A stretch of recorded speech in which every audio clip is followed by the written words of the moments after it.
Cerca de 30 mil alemães são mortos ou estão desaparecidos.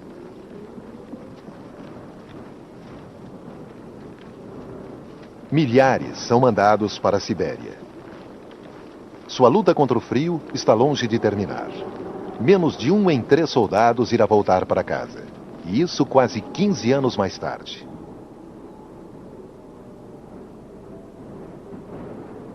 August von Kageneck fica gravemente ferido e é levado de volta à Alemanha. Ele escreve: a fé desaparece, a dúvida se torna obsessiva. A morte se torna seu melhor amigo, o único amigo do homem, porque ela irá libertá-lo do seu sofrimento. O sofrimento dos soviéticos também não acabou. Seu país foi devastado, Moscou foi salva, mas milhões de pessoas foram mortas ou feitas prisioneiras. E o perigo ainda existe.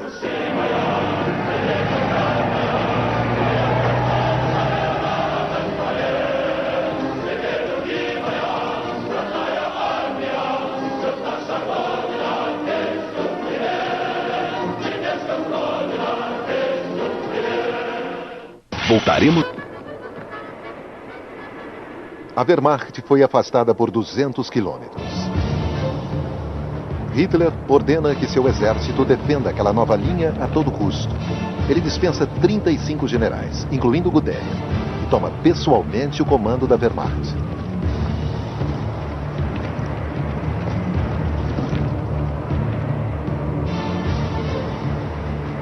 Hitler será bem sucedido em restabelecer a posição de seu exército, reequipando suas tropas e planejando sua vingança. A Wehrmacht permanece firmemente fixada na União Soviética. Ele volta para os seus cães em seu chalé na Bavária. Na opinião dele, a derrota ante Moscou foi culpa de seus generais e de seus diplomatas. Não foram eles que declararam que a França e a Grã-Bretanha não entrariam em guerra por causa da Polônia? E do Abwehr, o serviço de inteligência alemão que lhe deu informações incorretas a respeito das condições do exército soviético. Hitler acrescenta: o exército bolchevique é composto de camponeses que lutam com a inconsciência de bárbaros e de operários treinados pelo fanático misticismo do comunismo. Mas Hitler acredita em sua estrela da sorte. Acredita que irá triunfar. Ele pode se divertir na companhia de seus admiradores. Aqui, a amante de Bormann o apresenta uma estrela do cinema alemão, a atriz Magda Schneider.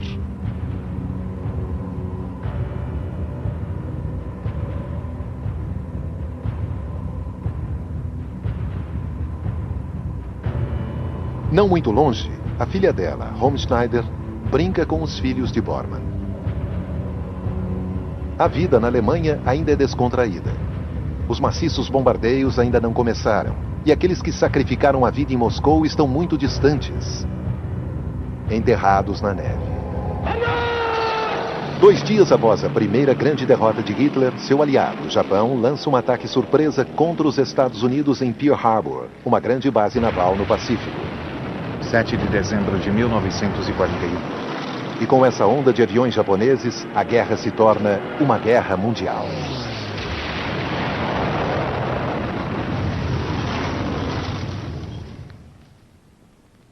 Em Londres, Rose dança. Ela já está sonhando com o Natal. Ela ouve seus pais dizerem: agora, os americanos irão lutar ao nosso lado. Os russos estão do nosso lado.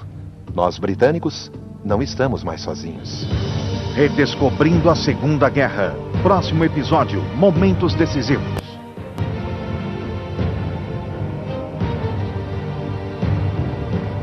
Versão Marshmallow São Paulo.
17 de dezembro de 1941.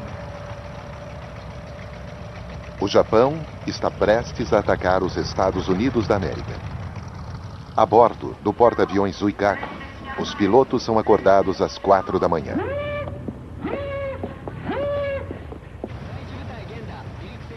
O capitão Mitsu Fuchida os reúne para o tradicional brinde com saquê ao imperador.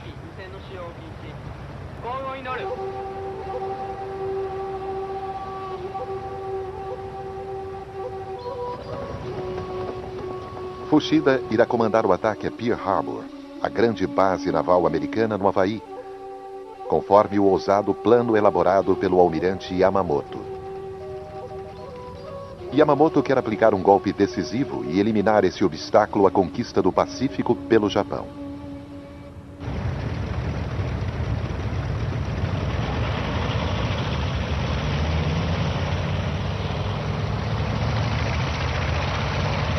Fuchida recorda.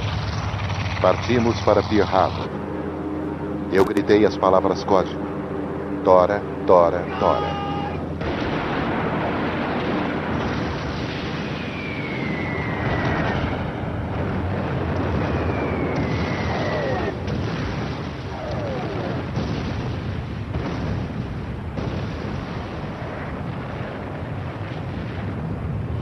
Redescobrindo a Segunda Guerra. Momentos decisivos.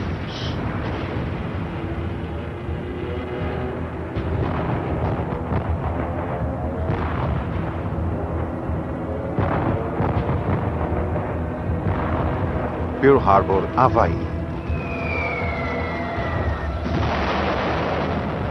O ataque é uma completa surpresa. O cabo naval Earl Nightingale, que estava a bordo do encoraçado Arizona, descreve a cena. Uma explosão fez com que o navio tremesse violentamente. Eu olhei para o convés e tudo parecia estar em chamas. Eu relatei ao major que o navio estava em chamas. O major ordenou que deixássemos o navio. Eu fui o último homem a sair. Havia muitos mortos e homens gravemente queimados iam em direção ao tombadilho superior, onde caíam, aparentemente mortos ou feridos gravemente. Nesse ataque, lançado sem qualquer declaração de guerra, 2.500 americanos morreram e 1.200 ficaram feridos. Do lado japonês, pelo menos 100 pilotos e marinheiros foram mortos.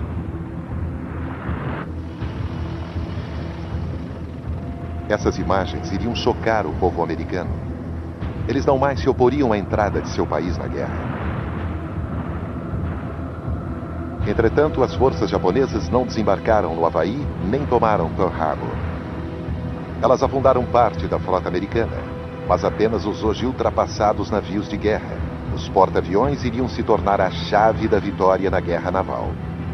E os 3 porta-aviões baseados em Pearl Harbor não estavam lá. Estavam todos em alto mar. Por isso, milagrosamente, eles permanecem intactos. O presidente dos Estados Unidos, Franklin Roosevelt, vinha esperando um ataque. A tensão entre os dois países era muito grande. Mas quem poderia ter imaginado que unidades da aviação naval japonesa poderiam ser capazes de atacar a 5.000 quilômetros de suas bases? No dia seguinte, Roosevelt fala perante o Congresso. Yesterday, December 7th, 1941, a date which will live in infamy. The United States of America was suddenly and deliberately attacked. No matter how long it may take us to overcome this premeditated invasion, the American people in their righteous might will win through to absolute victory.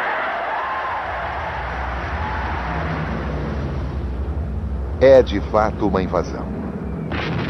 No mesmo dia, os japoneses atacam a colônia britânica de Hong Kong. E então bombardeiam as bases aéreas americanas nas Filipinas e desembarcam na península de Bataan.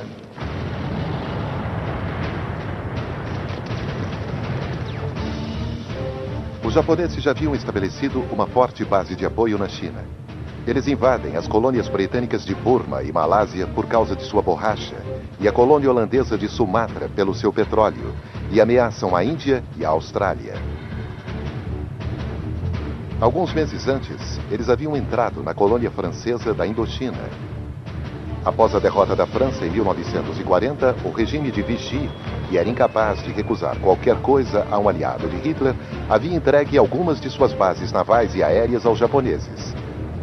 Os Estados Unidos retaliaram, cortando seus suprimentos de petróleo ao Japão e congelando os bens japoneses. Essas sanções econômicas haviam impelido o Japão à guerra. O país, uma cadeia de ilhas superpovoadas, carente de recursos naturais, estava se desenvolvendo rapidamente. Ele tinha necessidade de matérias-primas, e isso o fez partir para a conquista de nações que as possuíam pela força.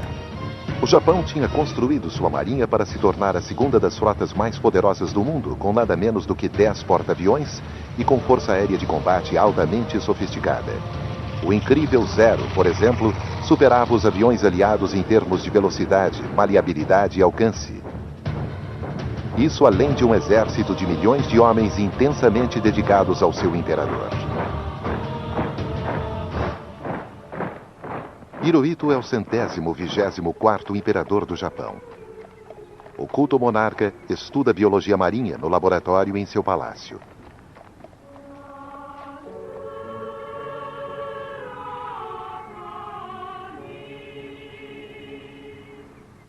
Ele é um deus vivo.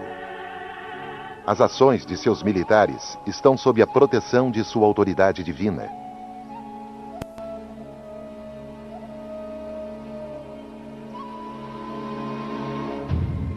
Na China, o exército imperial levou a termo massacres inimagináveis, como os de Nanquim, em 1937, quando 300 mil chineses foram assassinados, antes que os japoneses pudessem desfilar orgulhosamente pela cidade proibida em Pequim.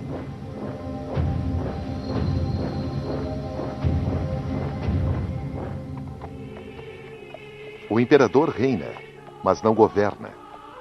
O poder repousa nas mãos do general Tojo e de um grupo ultranacionalista que controla o país através da Gestapo local, o Kenbentai, e de alto-falantes que transmitem a declaração de guerra oficial contra os Estados Unidos.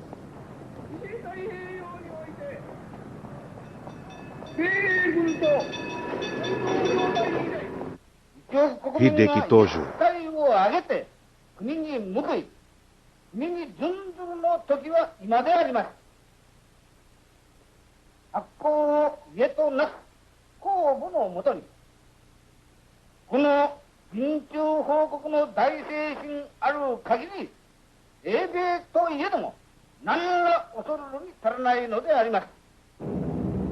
Esses pilotos japoneses que partiram da Indochina à hora do desjejum não temem os britânicos. Eles estão procurando 2 encouraçados britânicos que chegaram para proteger Singapura, o venerável Repulse, e um dos mais modernos navios de guerra da época, o Príncipe de Gales, o orgulho da Marinha Real. Ambos são afundados pelos japoneses em menos de 1 hora. Um dia fatídico. 10 de dezembro de 1941. O fim do domínio dos mares pela Grã-Bretanha. 11 de dezembro de 1941. No dia seguinte, em Berlim, o Führer vai ao Reichstag para uma reunião com líderes nazistas.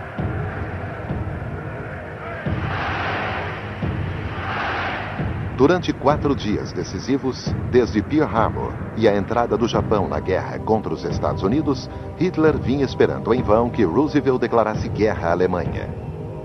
Se Hitler ficar ao lado do Japão, talvez Tóquio o apoie na Rússia.